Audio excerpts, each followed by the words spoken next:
여러분 안녕하십니까? 코로나19 KBS 통합 뉴스룸 5시 뉴스입니다. 코로나19 신규 확진자가 69명 늘어 하루 만에 다시 두 자릿수로 떨어졌습니다. 이 방역 당국은 내일 한글날 집회와 관련해 엄정 대응 방침을 밝히며 집회 중단을 촉구했습니다. 서병립 기자가 보도합니다. 코로나19 신규 확진자는 오늘 0시 기준 모두 69명으로 하루 만에 두 자릿수로 내려왔습니다. 이 가운데 국내 발생이 60명, 해외 유입이 9명으로 집계됐습니다. 지역별로는 경기 22명, 서울 19명, 대전 7명, 부산, 인천 각 5명씩입니다. 수도권에선 병원 관련 집단 감염이 이어졌습니다. 경기 의정부시 마스터플러스 병원 관련해서 환자와 의료인 등 6명이 추가로 확진돼 누적 확진자가 36명으로 늘었습니다. 서울 도봉구 다나병원 관련해서는 1명이 추가돼 누적 확진자는 51명입니다. 추석 연휴 가족 모임을 통한 집단 감염도 계속되고 있습니다. 경기도 화성시 가족 모임 관련해 지난 6일 첫 확진자가 발생한 이후 5명이 추가로 양성 판정을 받았습니다. 대전에서도 추석 연휴 모임을 통해 가족과 지인 등 모두 12명이 감염됐습니다. 방역당국은 추석 연휴 가족 모임을 통한 감염 전파 사례가 발생하고 있어 조용한 전파의 진행 가능성을 배제할 수 없다며 한글날 연휴 기간 방역에 더 힘써달라고 촉구했습니다. 특히 내일 한글날을 맞아 일부 단체가 집회를 예정하고 있다며 우려를 표했습니다. 방역당국은 한글날 집회와 관련해 법과 원칙에 따라 엄정하고 철저하게 대응하겠다고 강조했습니다. 또 경찰과 지자체에 불법 집회로 인해 방역에 허점이 생기지 않도록 최선을 다해달라고 요청했습니다. 한글날 집회에 대해서 꼼꼼히 살펴보고 불법 집회 차단과 빈틈없는 현장 관리를 준비하도록 하겠습니다. 서울시는 내일 집회 현장에서 불법 주정차 단속을 실시할 예정이며 시청역 등 광화문 인근 지하철 4곳에 열차 무정차 통과와 출입구 폐쇄를 검토 중입니다. 이와 함께 불법 집회 주최자와 참여자에 대해 고발 조치와 더불어 확진자가 발생할 경우 손해배상 청구도 병행할 계획입니다. 한편 방역당국은 환자 증감 양상과 집단 감염의 분포 등을 이번 주까지 관찰한 뒤 일요일쯤 거리두기 조정안을 발표할 예정입니다. KBS 뉴스 서병립입니다. 한글날 집회 금지 명령에 불복해 보수 성향 단체는 집회를 열게 해달라며 소송을 냈는데요. 그 허용 여부가 오늘 결정될 예정인 가운데 경찰은 지난 개천절 때처럼 광화문 주변에 차벽을 설치할 방침입니다. 송락규 기자의 보도입니다. 경찰이 한글날인 내일 서울 광화문 일대를 경찰 차량으로 둘러싸는 이른바 차벽을 설치할 방침입니다. 김창룡 경찰청장은 오늘 국회 행안위 국정감사에서 내일 도심 대규모 집회 가능성과 관련해 지난 개천절과 유사한 방식으로 사전에 제지하겠다고 밝혔습니다. 김 청장은 차벽 설치가 감염병 위험 확산이 존재하는 상황에서 시위대와 경찰, 시민의 접촉을 최소화하기 위한 조치라고 말했습니다. 앞서 경찰은 한글날 연휴 서울 도심에서의 10명 이상 규모의 집회를 모두 금지했습니다. 이에 지난 광복절 집회를 주도했던 보수 성향 단체가 한글날에도 집회를 열겠다며 소송을 제기했습니다.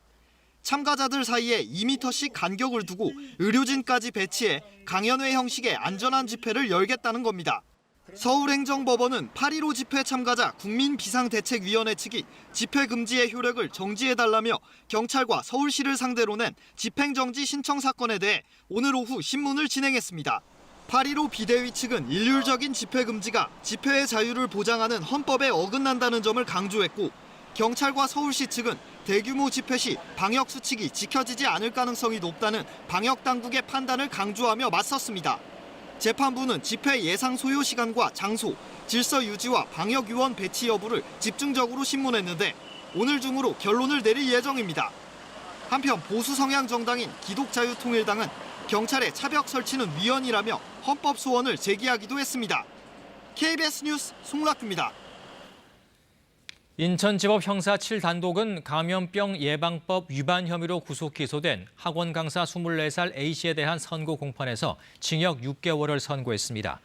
A씨는 올해 5월 코로나19 확진 판정을 받은 뒤 초기 역학조사에서 직업을 무직으로 속이고 일부 이동 동선을 고의로 밝히지 않은 혐의로 구속 기소됐습니다.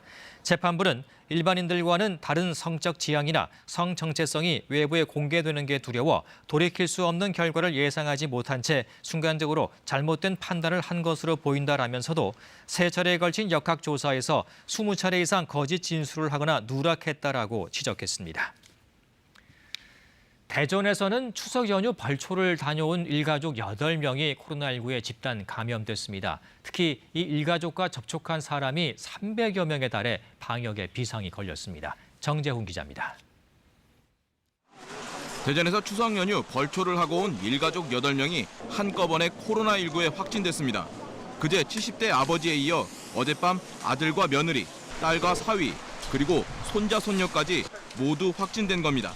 승용차로 같은 공간에서 장시간 이동을 하고 또 거기에서 비록 야외이지만은 같이 벌초를 하고 또 식사들을 한 걸 놓고 봤을 적에는 그런 원인으로 인해 가지고 방역 당국의 역학조사 결과 이들 가족이 근무하는 한국전자통신연구원과 어린이집, 영어 공부방, 또 손주들이 다닌 학교 등 파악된 접촉자만 300여 명. 특히 전자통신연구원은 확진자가 근무한 7연구동을 폐쇄하고 직원 450여 명이 재택근무를 했습니다. 7동에 근무한 직원들은 하루 정도는 재택근무로 하기로 결정을 했습니다. 확진된 딸이 교사인 어린이집 교사와 원아 97명은 모두 음성으로 나왔고 중학생 손녀가 등교한 학교 교사와 같은 반 학생 36명은 검사가 진행 중입니다. 대전시는 70대 아버지가 대전 366번 확진자와 접촉한 뒤 확진된 걸로 추정 중인데 앞서 366번 확진자도 추석 연휴인 지난달 30일 일가 친척 15명과 함께 식사한 뒤 가족 2명과 함께 확진됐습니다. 추석 연휴 이후 가족 간 감염이 현실화된 가운데 접촉자 검사 결과는 조만간 나올 예정입니다. KBS 뉴스 정재훈입니다. 세계무역기구 WTO 차기 사무총장에 도전한 유명희 산업통상자원부 통상교섭본부장이 결선에 진출했습니다. 나이지리아 출신 후보와의 경쟁을 뚫고 WTO 사상 첫 한국인 수장이 될 수 있을지 주목됩니다. 파리 양민효 특파원입니다. 세계무역기구 WTO 사무총장 선거전에서 유명희 산업통상자원부 통상교섭본부장이 최종 라운드에 진출했습니다.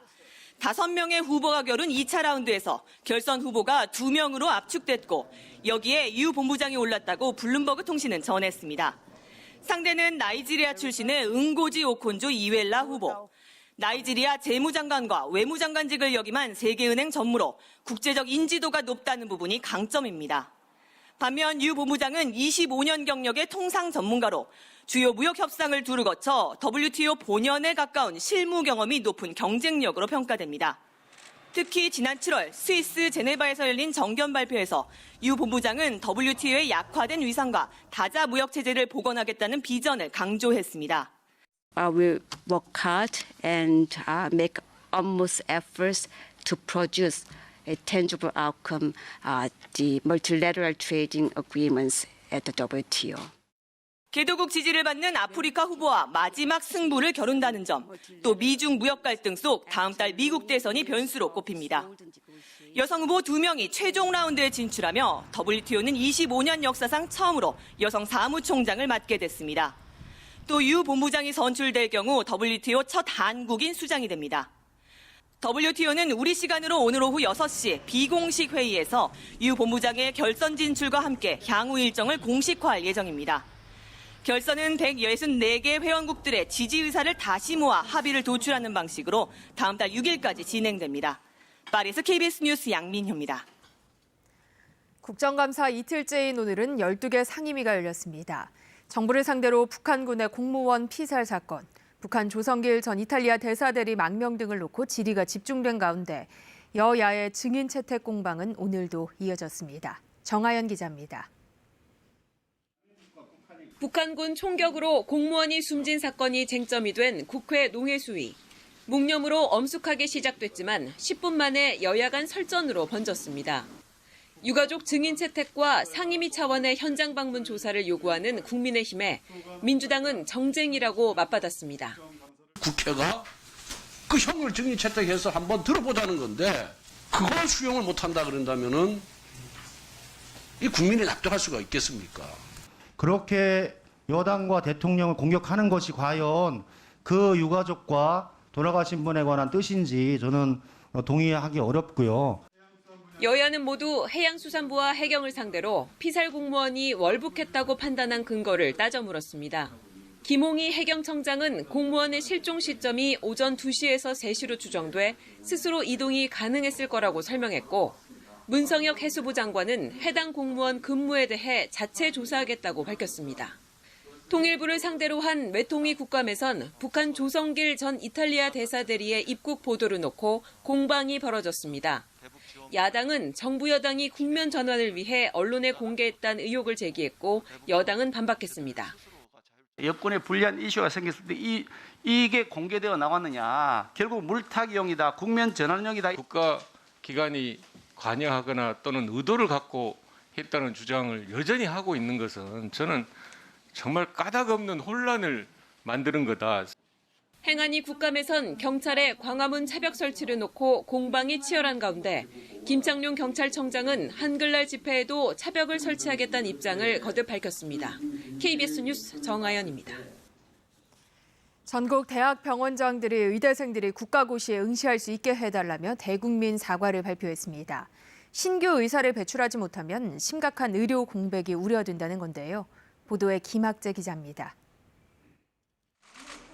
전국 주요 대학 병원장들이 의과대학 본과 4학년 학생의 국가고시 재응시 문제를 해결하기 위해 대국민 사과에 나섰습니다. 대학 병원장들은 코로나19로 모두가 힘든 시기에 의대생들의 국가고시 문제로 국민들께 심려를 끼쳐 송구하다고 밝혔습니다. 그러면서 의대생들이 국가고시를 볼 수 있게 허락해달라고 요청했습니다. 6년 이상 열심히 학업에 전념했고 또 잘 준비한 우리 의대생들이 미래 의사로서 환자 곁을 지킬 수 있도록 한번 기회를 허락하여 주십시오. 이들은 코로나19로 의료 인력이 아쉬운 상황에서 당장 2,700명의 의대 4학년 학생들이 국가고시를 보지 못할 경우 내년에 심각한 의료 공백이 생길 수 있다고 우려했습니다. 또한 심각한 의료 서비스의 질 저하와 함께 앞으로 5년간 파급 효과가 예상된다고 밝혔습니다. 병원장들은 코로나19 방역에 최선을 다하지 못한 것에 대한 질책도 달게 받겠다며 의대생들이 앞으로 의사로서 본연의 업무를 할 수 있도록 해달라고 요청했습니다. 하지만 정부의 입장은 단호합니다. 보건복지부는 의사들이 필수 의료 분야에서 진료를 거부하고 집단 행동을 했고 이에 동조한 교수들로 인해 심각한 의료 공백이 생겼지만 이에 대한 구체적인 언급이 없었다고 지적했습니다. 또 의사들의 집단 휴진 이후 국가고시 재응시 기회를 주었지만 의대생들이 거부한 상황에서 다시 기회를 주는 것은 적절하지 않다는 입장입니다. 그러면서 국민 여론뿐만 아니라 다른 국가시험과의 형평성 문제를 고려해도 재응시는 불가하다는 방침에는 변함이 없다고 밝혔습니다. 병원장들은 국민권익위원회에 국가고시 재응시와 관련해 중재를 요청했습니다. KBS 뉴스 김학재입니다. 서울 아파트 전셋값이 67주 연속 상승했습니다. 한국감정원이 발표한 10월 첫째 주 주택가격 동향 조사를 보면 서울 아파트 전셋값은 지난주보다 0.08% 올라 지난주 상승폭에 비해 0.01%포인트 낮아졌습니다. 한국감정원은 상대적 저가 단지와 교통 환경이 양호한 역세권 단지 위주로 전셋값이 올랐지만 추석 연휴로 거래 활동이 감소하며 상승폭이 소폭 줄어들었다고 설명했습니다. 구별로 보면 노원구가 0.12%로 상승폭이 가장 높았고 강동구 0.1%, 강남구, 성북구, 동작구가 0.09% 상승에 뒤를 이었습니다. 서울 아파트 매매 가격은 0.01% 올라 지난주와 같은 상승폭을 기록했습니다. 문재인 대통령이 지난 유엔 총회에서 제안했던 한반도 종전선언을 다시 꺼내 들었습니다. 북한과도 마음을 열고 소통하겠다고 했는데요. 이 공무원 피살 사건에도 종전선언을 계속 추진하겠다는 뜻을 밝힌 겁니다. 홍성희 기자의 보도입니다. 문재인 대통령은 우리 시간 오늘 오전 화상으로 열린 코리아 소사이어티 연례 만찬에서 기조연설을 했습니다. 코리아 소사이어티는 한미 우호 협력을 위해 설립된 비영리 단체입니다. 문 대통령은 지금은 한반도 평화 프로세스가 대화를 멈춘 채 호흡을 가다듬고 있지만 그동안 이룬 성과를 되돌릴 수 없고 목적지를 바꿀 수도 없다고 밝혔습니다. 이어 지난달 유엔 총회에서 제안했던 한반도 종전선언을 다시 꺼냈습니다. 종전선언이야말로 한반도 평화의 시작이라는 겁니다. 한반도 종전선언을 위해 양국이 협력하고 국제사회의 적극적인 동참을 이끌게 되길 희망합니다. 북한과의 대화 의지도 강조했습니다. 당사자인 북한과도 마음을 열고 소통하고 이해하며 신뢰 구축을 위한 노력을 지속해 갈 것입니다. 공무원 피살 사건으로 북한에 대한 여론이 악화된 상황에서도 남북, 북미 관계의 돌파구로 꺼내든 종전선언을 계속 추진하겠다는 뜻으로 해석됩니다. 이와 관련해 통일부는 오늘 국회 국정감사에서 남북 정상 간 친서와 북한의 사과 통지문을 볼 때 북한이 남북관계 악화를 원하지 않는 것으로 판단한다고 밝혔습니다. 향후 정세에 대해선 오는 10일 북한 노동당 창건일과 11월 미국 대선 등을 계기로 한반도 상황이 현상 유지에서 현상 변화로 바뀔 가능성이 있다고 전망했습니다. KBS 뉴스 홍성입니다. 오는 11월 3일 미국 대선을 앞두고 현지 시간 7일 미국 유타주 솔트레이크 시티에서 열린 부통령 후보 간 TV 토론에서 민주당의 카멀라 해리스 후보는 트럼프 행정부의 코로나19 대응에 대해 미국 국민은 역사상 행정부의 가장 큰 실패를 목격했다라며 이 행정부는 재선될 권리를 몰수당했다라고 비판했습니다. 공화당 마이크 펜스 부통령은 이를 반박하면서 바이든 후보가 초기에 중국발 비행기를 제한한 결정을 반대했지만 이 결정은 미국이 더 강력한 대응을 준비할 시간을 벌었다고 주장했습니다. 한편 15일 열리기로 한 트럼프 대통령과 바이든 후보 간 토론은 트럼프 대통령이 코로나19에서 완치되지 않아 토론회 성사 여부가 불투명한 상황입니다. 코로나19 확산으로 미국 곳곳에서는 대응 조치가 점점 강화되고 있습니다. 반발 움직임도 만만치 않아서 뉴욕에서는 봉쇄 조치에 반발하는 대규모 유대교도 시위가 있었습니다. 뉴욕에서 한보경 특파원이 보도합니다. 현지 시간 어제 새벽 초정통파 유대교도 수백 명이 브루클린 시내 한가운데 모여 마스크를 태우고 있습니다. 이들은 뉴욕 주정부의 봉쇄 조치에 반발하며 밤샘 시위를 벌였습니다. Come, hurt us, we'll fight back. This is no more protest. This is a war. 뉴욕 주정부는 최근 일주일간 코로나19 양성 판정 비율이 3%를 넘는 지역을 대상으로 비필수 사업장과 학교 폐쇄, 그리고 대규모 종교 모임 금지 등의 조치를 현지 시간 오늘부터 시행하기로 했습니다. 주로 유대교도들이 많이 거주하는 브루클린 일대와 오렌지 카운티 등의 뉴욕주 북부 일부가 대상입니다. The state is starting with a 14-day measure and a reevaluation after 14 days. And the state has made very clear they're adding additional penalties for individuals that do not adhere to these new requirements. 미국 전역에서는 최근 일주일 동안 하루 평균 4만 4천여 건의 확진자가 나왔는데 2주 전보다 6%가 증가했습니다. 특히 한 달 만에 확진자 수가 2배 이상 증가한 위스콘신주는 식당 실내 영업을 수용 인원의 25%로 제한했고 켄터키주도 마스크 착용 의무화 기간을 30일 연장했습니다. There are a number of us who fear that over the next 6 to 12 weeks, we could see a very substantial increase in COVID-19 cases that would far surpass even the peak that we saw earlier this summer. 좀처럼 코로나19 확산세가 수그러들 기미가 보이지 않고 있는 가운데 세계은행이 올해 안에 이번 코로나19로 국빈자 수가 최대 1억 1,500만 명이 더 늘어날 수 있다고 밝혔습니다. 물론 전염병은 경제적 취약계층에 더 치명적일 수밖에 없습니다. 뉴욕에서 KBS 뉴스 한보경입니다. 무면허 청소년들이 카쉐어링 업체 차량으로 운전을 하다 큰 사고를 내는 일이 잇따르고 있습니다. 면허가 없는 청소년들이 차를 빌리는 게 어떻게 가능한 걸까요? 김호 기자가 확인해봤습니다. 지난 추석 연휴 전남 화순에서는 한 고등학생이 면허도 없이 차를 몰다 횡단보도 보행자를 치어 숨지게 했습니다. 이 학생이 몰던 차는 카쉐어링 업체의 차량이었습니다. 면허가 없었지만 브로커에게 웃돈을 주고 다른 사람 계정으로 빌린 차였습니다. 정말 면허가 없어도 차를 빌릴 수 있을까? 취재팀이 확인해봤습니다.